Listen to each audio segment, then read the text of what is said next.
Hi everyone, welcome back to the Performance Cafe. It's good to have you here, and today we've got a special guest by the name of Bertus De Wet. Now, I've known Bertus for quite a couple of years.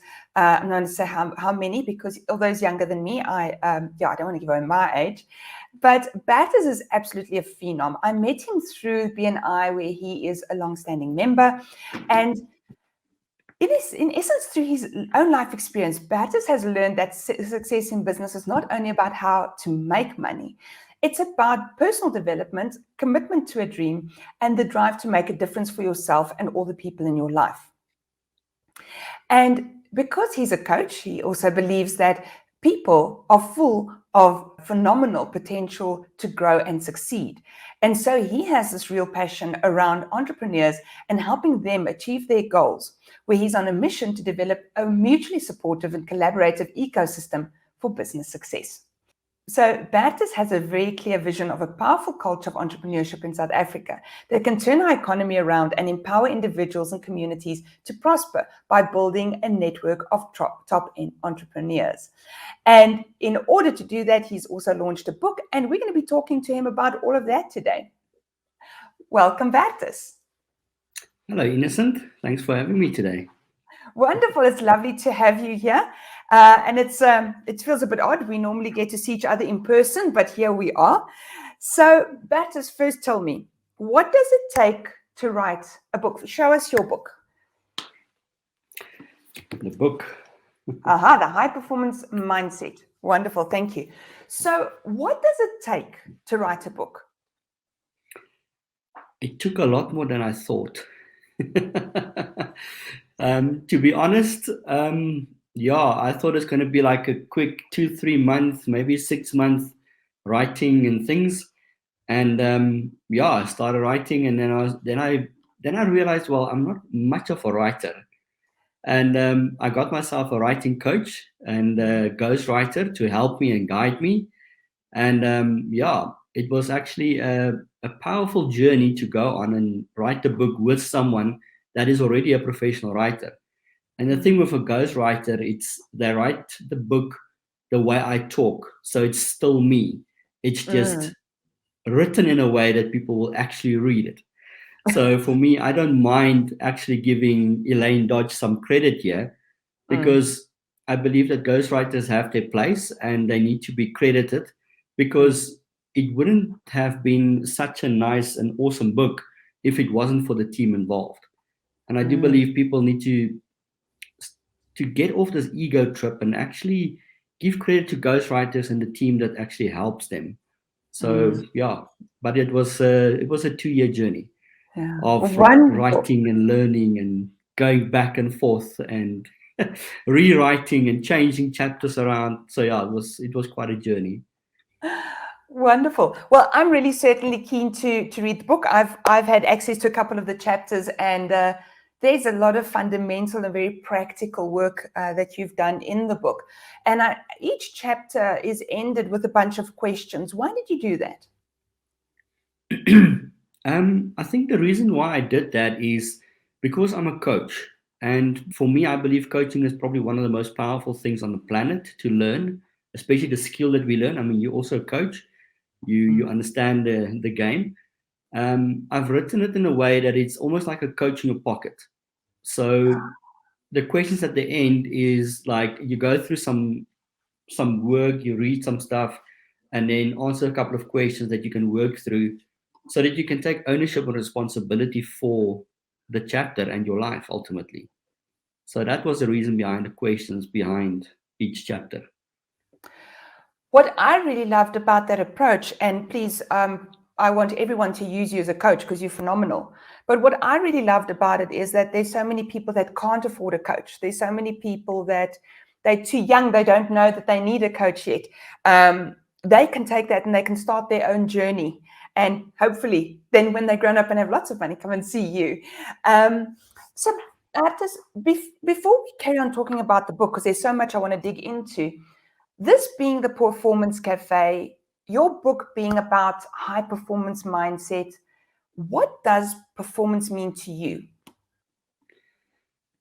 Performance means to me that you you get the best out of your day. For me, it's about growing and learning every single day, and then implement what you are learning. And the more we are learning, the more action we can take, or different action we can take to help us get to our goals and dreams faster. So for me, that is more what it's about. It's about learning and growing on a daily basis so that you can optimize your performance and focus on the correct tasks and habits every single day. To Wonderful. basically create and design your own dream life. To me, it sounds like you're telling me that performance is an everyday habit. It's not something I'm working towards. It's almost something I'm manifesting every day. That is correct. Because success does not happen overnight. Success doesn't happen in a month or two. Success is an ever evolving thing. Success is something you develop and create over time. I mean, if you get one of these people that says success is an overnight success, or someone is an overnight success, that's absolute rubbish. It takes them years to do and get the foundation right, and then they become successful. So yeah, it is a daily action. It's like that concept of it takes you about 15 years to become an overnight success. Exactly. It's only then it's almost like the bamboo. You know about the bamboo, right? Tell us. The Chinese bamboo takes, I think it's 3 years to grow, and then it grows like 10 centimeters in 3 years. But in that 3 years, it grows this massive root structure, and then within 60 or 90 days, it shot up meters. I think it's like 30 meters into the sky in like a short space of time.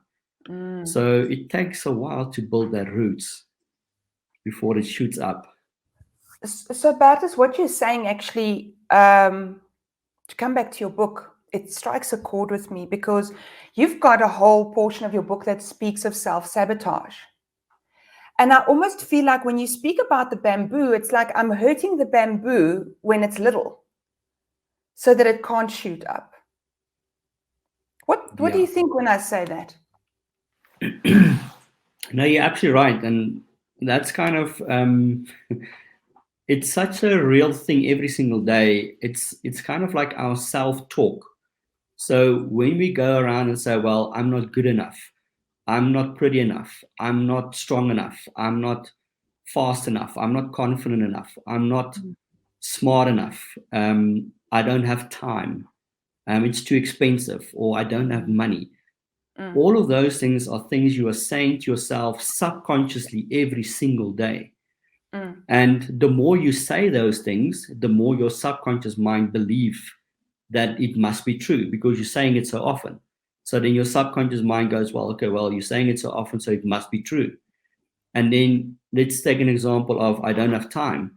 So if you go and you say, I don't have time 10, 20, 30 times a day, then you will believe you don't have time, and you will create more time traps. You will take on things that you shouldn't be taking on, then, because that is stealing your time. So that's kind of self-sabotage. Instead of saying things like, how can I create more time? How can I create more money? You know, those are better programs that you are telling yourself.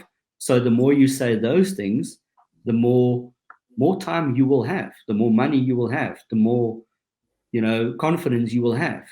So it's about, what are you saying to yourself? Because someone is listening, and that is your subconscious mind. So what you're talking about is very powerful, because so often and I'm sure you have the same, when we're coaching clients, they'll say, oh, I'm just silly about these things. And they don't realize that the moment you say to them, please don't say that, then they go, oh no, I don't say it in front of other people, but they might be saying it in front of the most important person. Exactly that.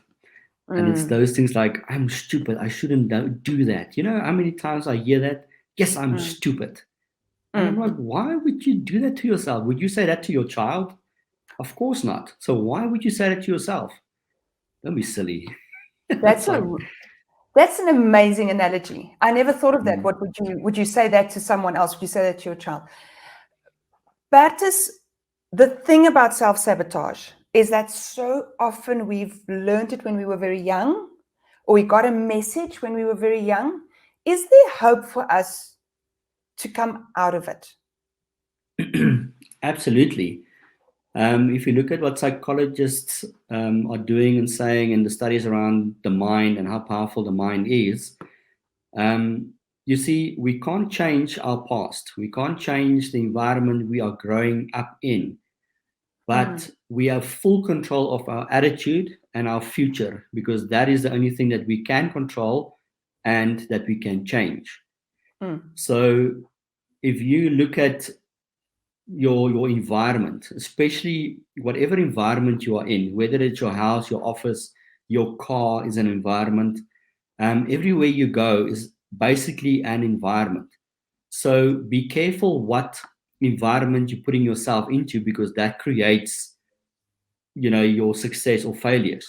So instead of listening to the nonsense on radio, rather turn your car into a university and listen to audiobooks, for instance, because now you're turning your car that used to be a negative environment with all the nonsense on radio and politics and nonsense out there.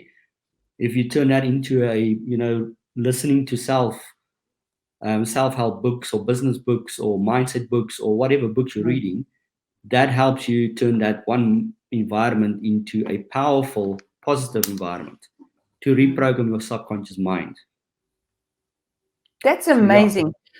That I didn't think of that. You're right. Is that it's those little bits of time that you spend that you're not really focused on what you're letting into your world. So if we're creating this positive environment, then you are talking very strongly, as you do in your book, about this high performance mindset. Now, I want to ask you a really strange question, but from my perspective, if everyone wants to be the best in the team, then we don't have balance in the team. So, because people are competing the whole time. When you try and promote that everyone should live a high performance mindset, are we going to get a whole bunch of people that are going to clash and work against each other? Or am I understanding you incorrectly? That's a very good question. And I actually thought of that. And for me, if I look at the high performance mindset, it's more about working together than working against one another. Because what I found is people play this victim of working against one another because they don't know better. And for me, when you develop your high performance mindset, it's about playing the game in a winning circle. So you are creating an environment of growth, of working as a team, because no person is the same. So every single person will come with something new or unique or different to help and grow the team.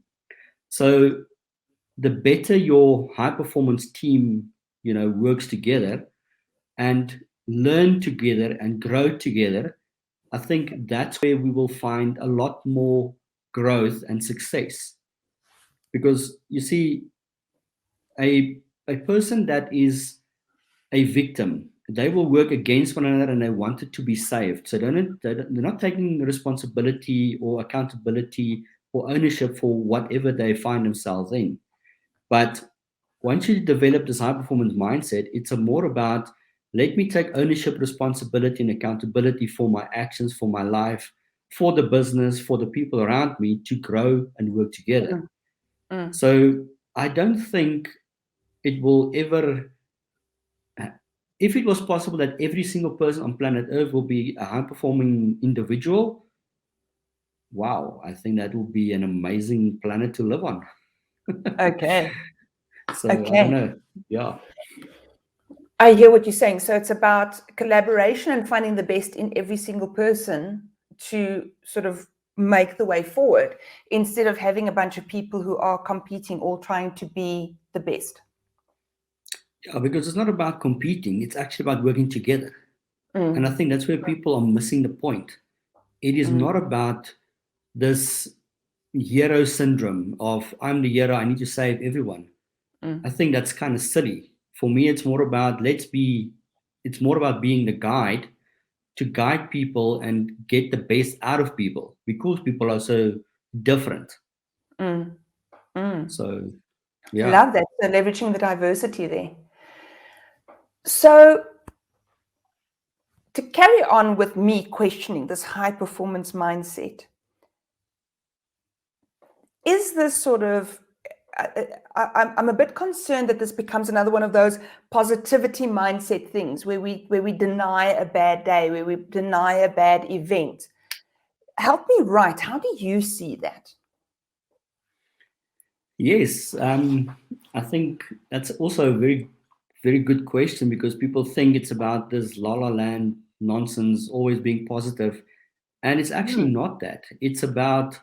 It's more about how fast can I bounce back when things are tough. Because what I found is when things get tough for most people, they kind of dig their own holes, and then they keep on digging and digging and digging, and then at some point that hole is so deep, and then depression kicks in, and then they start making a little tunnel where it's even darker. And for me, it's not that. It's about developing mental toughness, really, about how fast can you bounce back when things are tough. Because let's face it, the world life is not easy. Life is mm. tough. It's supposed to be tough. It's supposed to hit you hard so that you can get back up and that you can get back up faster and stronger and smarter and whatever you feel like. But it's more about bouncing back faster. Okay, wonderful. So I really love, now you and I are both old enough to know about Rocky Balboa. I'm a bit concerned about the rest of the audience. But I love the quote that you have in the front of the book by Rocky, where he talks about how hard life can be. And he says it's about how much you can take and keep moving forward. That's how winning is done. And I suppose that's what you're saying here, because that's a really powerful quote. Yes, and I think that quote was also quite a big part of the inspiration behind the book because, I mean, there's always someone on the planet that had a harder, tougher life than you, that's been hit harder than you. I mean, if I can use an example, I mean, I've lost about almost 30 people to death over the last, let's say, from when I'm grade 8 to about now. So that's a lot of people. Now, some people might go like, wow, that's like insane. But losing one child is worse than that for me, I think. And I mean, I've never lost a child, but I do think losing one child to compare to 30 or 50 or 100 people, adults, it's not nearly as bad. So it's all about, yeah, you have to take ownership of and responsibility for whatever happened. Yeah. Um, it's perspective, yeah. Mm. So, and I think if I look at some people that lost a child and the way they bounce back, that's a hell of a high performance mindset in my books to be able to bounce back from that and Yeah. then develop a successful life and business after that. Mm. So it's about your dream, really. It's about how big is your dream. I mean, are you going to have those things holding you back or are you going to fight through it? And I think it's about fighting through it that makes the difference. So, an interesting question. Can we have a high performance mindset about something that we don't like? So, the reason I ask this question is you're saying it's how big is your dream? But what about, and I know it's probably not as prevalent as it used to be, but when we were raised, if your father was in the bank, then you go into the bank. If your mother was a teacher, then you become a teacher. Lots of those people didn't have that dream about it. Can you still have a high performance mindset if there's no dream? That is a very good question. And I will be honest with you, I'm not 100% sure. If I had to answer it based on what I know right now, I would say it will be extremely difficult if you don't have a dream.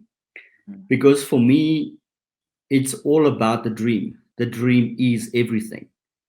Because your goals is your pathway towards your dreams.